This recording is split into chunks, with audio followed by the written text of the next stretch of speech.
Welcome to FreedomPay training. HMS Host, in an effort to protect guests' financial information, is changing the way credit cards are processed. The account information will now be encrypted from end to end. Transactions will be processed by FreedomPay, and the devices used are made by Ingenico. For the US and some Canadian sites, the most significant change is that the credit card and debit card process is now performed on a separate device rather than through the workstation. For the rest of Canada, the most significant change is that the credit card process is now integrated. In QSRs and retail, this means the cashier no longer needs to enter the amount due on a separate device. The workstation sends the information to the tethered device, the customer inserts their card, and the check automatically closes out on the micros. When using pay-at-table devices, the servers still need to pick up and finalize checks on the micros workstation, but at that point, they are reconciled. Separate reports do not need to be run and balanced at the end of their shift. The first part of the video covers QSR training, which will introduce you to FreedomPay and demonstrate what is changing with card processing. The intended audience is anyone who rings transactions in micros in any environment, QSR, retail, and casual dine. The second part of the video covers casual dine operations and shows only the differences in that environment. Let's get started. The FreedomPay Training and Operations Guide has been emailed to all of you, and it is also located on the HMS Host intranet. I want to talk a bit about the Ingenico devices and how we maintain them, inspect them, and track them. This is a 350 on the stand. This is the device that we are installing in all of the QSRs, the retail stores, and as a backup in the casual dine. I will talk more about the casual dine use of this in a later part of the video. What you want to do with this device is when you come in the morning as a supervisor or manager, you want to just check it out and make sure that it hasn't been tampered with. There's no evidence of scratching or that it's been pried apart. The seams are all intact. A faceplate has not been placed over here, and that it basically looks the same as it did yesterday. You have the same number of devices. One hasn't been added, one hasn't been subtracted. It still has a single black cable coming out of the back of it. And if you flip it over here, on the back is a holographic sticker. You want to make sure that that has not been severed or peeled back at all. To replace the device in the cradle, you want to locate the notch under here and then line it up with the tab right down here. And then it just clicks right into place, and that's how it will be for normal operations. A couple of keys I want to point out on here is you have a red cancel key, a yellow backspace key, and a green enter key. To reboot this device, if it says this lane closed or just seems to be frozen, you hold down the yellow key and the pound key. It will beep quickly and then power off and power back on. Again, there's further information about the Ingenico device tracking and maintenance in the FreedomPay Training and Operations Guide. Let's talk about QSR operations. The biggest change is you're going to go from having two devices to just a single device. So you'll no longer be ringing the sales in the micros, inputting the amount on your cashier-facing device, and then having the customer process their card on their device.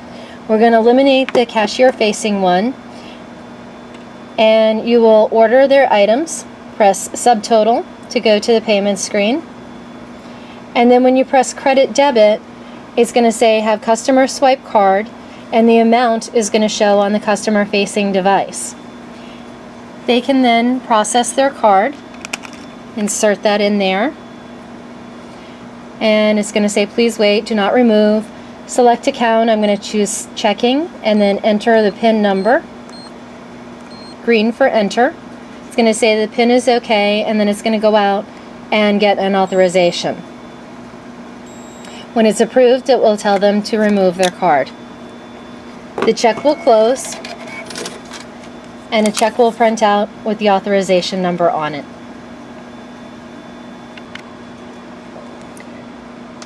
let's say you hit credit debit and the customer's card is damaged. So when they try to insert it, it doesn't quite read it. I'm going to just try to fake this out by doing a partial swipe here until it says card read error, try again. The customer will have to try it a second time. And then when they get the message, please hand card to cashier, they will get an option on here to enter card number. So you can do this for them or they can do it themselves. But someone is going to press the F1 key and you'll be prompted to manually enter first the account card number and then the expiration date and then the security code. The security code will be located on the front of a Visa or MasterCard and will be located on the back side of an American Express card. I'm just going to hit the red key to cancel to get out of this. It also brings up this message. It says failure user cancel. I'm just going to press OK, and then we could proceed with something else. Another thing I want to bring your attention to is, let's say you hit credit debit and then the customer says, you know what, I would rather pay cash. Again, they can hit the red key to cancel. You press OK and you can close it to cash.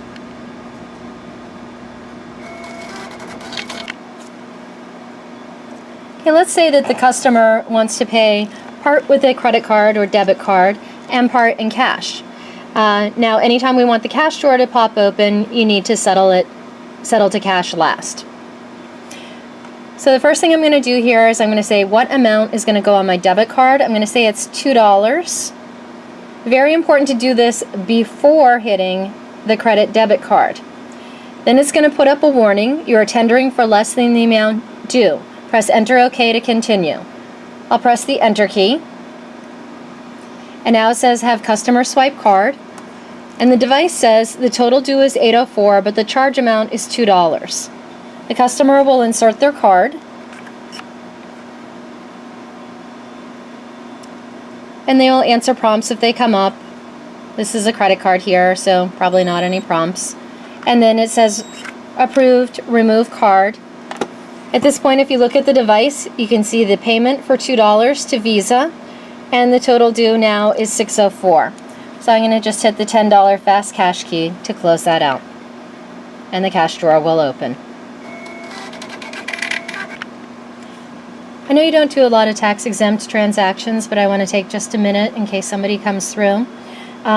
Notice that I have a ham sandwich here and the tax is right here. It's 105. I'm going to press the tax-exempt key and enter the numbers from the letter. The same rules apply as always have. They need to be from the local province and they need to have a letter that they can leave with you. Once you have hit tax exempt, the tax is removed. It's showing 0 now. And the screen has slightly changed and says tax exempt CCDB.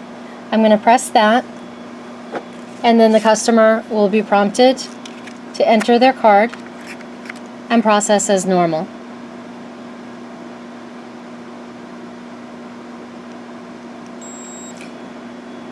I'm going to remove the card when it's done. And as we always have, we're going to get a tax-exempt voucher. Sometimes the reference number does not appear here. If it is not there, copy it down from the letter.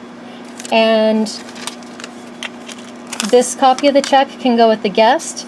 Please make note of the number. It's actually on the tax-exempt voucher. You'll need to reprint that for your shift paperwork. Just a couple final words about processing card payment in the QSR environment.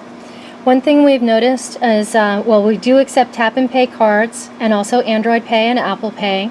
But we've noticed with the mobile payments, if people tap like this, sometimes it doesn't go through or it takes there's a little bit of lag time.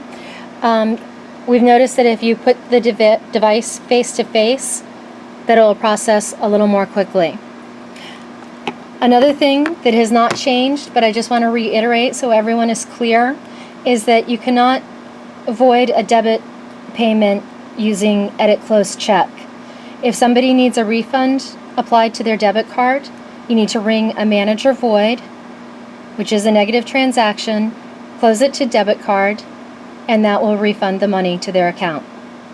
Those are the important things to remember. Thanks for watching. If you're going to be working in a casual dine environment, there will be more videos to follow.